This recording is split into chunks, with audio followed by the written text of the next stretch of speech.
Dans la vie, certains moments semblent écrits par le destin, des coïncidences qui défient toute logique, des événements qui marquent les esprits à jamais.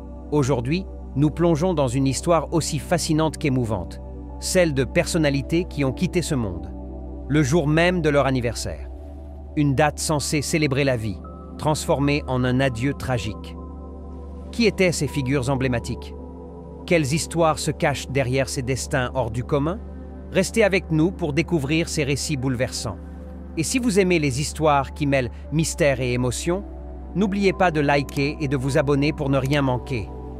Commençons avec une icône du cinéma, une femme dont le talent et la beauté ont illuminé Hollywood, Ingrid Bergman. Née le 29 août 1915 à Stockholm, en Suède, elle a conquis le monde avec des rôles inoubliables dans des films comme Casablanca ou Notorious. Sa grâce naturelle, son charisme et sa capacité à incarner des personnages complexes lui ont valu 3 Oscars, un exploit rare à son époque. Mais derrière cette carrière éclatante, Ingrid a traversé des épreuves. Dans les années 1970, elle apprend qu'elle est atteinte d'un cancer du sein. Courageuse, elle continue de travailler, jouant dans des films et des pièces de théâtre malgré la maladie.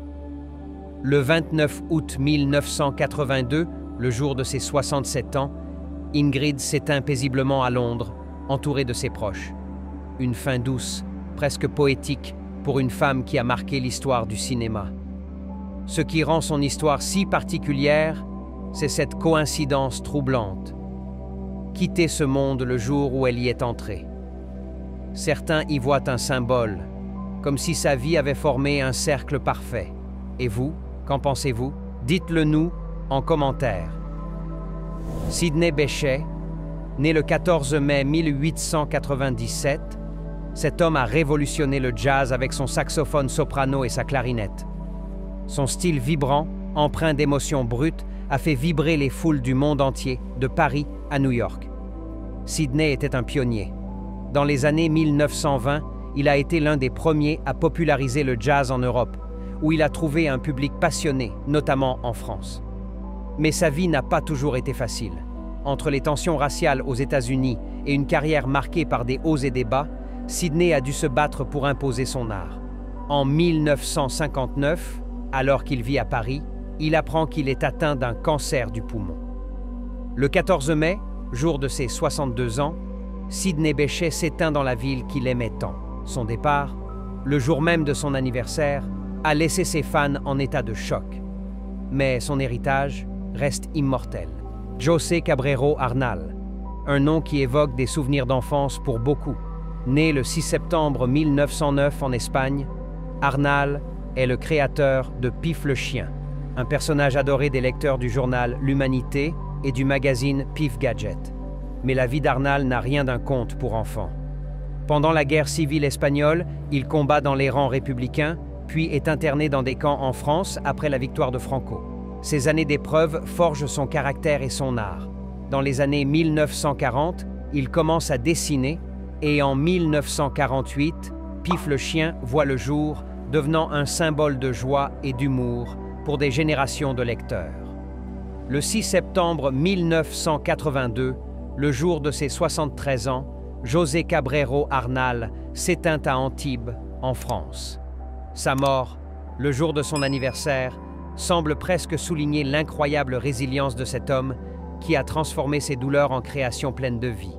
Léon Zitrone, né le 25 novembre 1914 à Petrograd, en Russie, cet homme au charisme inégalé a marqué l'histoire de la télévision française. Présentateur du journal télévisé, commentateur du Tour de France, des mariages royaux et même de l'Eurovision, Léon était partout. Avec son style unique, mêlant humour, érudition et une pointe d'excentricité, il a su captiver des générations. Mais derrière ce personnage jovial, se cachait un homme profondément attaché à son métier. Même après sa retraite, il continuait d'apparaître à la télévision, incapable de quitter les projecteurs. Le 25 novembre 1995, le jour de ses 81 ans, Léon Zitrone s'éteint à Paris, emporté par une hémorragie cérébrale. Cette coïncidence tragique a bouleversé ses collègues et son public. Pourtant, Son rire et sa voix inimitable résonnent encore dans nos mémoires. Remontons maintenant le temps, très loin, jusqu'à l'Angleterre du XVe siècle, pour parler d'une figure royale, Élisabeth d'York. Née le 11 février 1466, elle était la fille du roi Édouard IV et l'épouse d'Henri VII, le premier roi Tudor. Son mariage a mis fin à la guerre des Deux Roses, un conflit sanglant entre les maisons de Lancastre et d'York. Élisabeth était aimée pour sa douceur et sa diplomatie. Mère de plusieurs enfants, dont le futur Henri VIII, elle a joué un rôle clé dans la stabilisation de l'Angleterre. Mais en 1503, alors qu'elle donne naissance à son dernier enfant, une fille, des complications surviennent. Le 11 février, jour de ses 37 ans, Élisabeth s'éteint dans la Tour de Londres. Sa mort a plongé la cour dans le deuil. Certains historiens disent que son décès a marqué la fin d'une ère de paix fragile. Ce qui rend son histoire si poignante, c'est cette ironie du destin. Une reine, symbole d'unité, emportée le jour de son anniversaire. Et voilà, notre voyage à travers ces destins tragiques touche à sa fin. Ces personnalités ont marqué leur époque, chacune à leur manière. Leur point commun, une sortie de scène le jour même de leur anniversaire, une coïncidence qui nous pousse à réfléchir sur la vie, le temps et les mystères du destin. Si cette vidéo vous a touché, n'oubliez pas de laisser un pouce bleu, de vous abonner et d'activer la cloche pour ne rater aucune de nos histoires. Dites-nous en commentaire quelle histoire vous a le plus marqué et si vous voulez qu'on explore d'autres coïncidences historiques. Merci de nous avoir suivis et à très bientôt pour un nouveau contenu.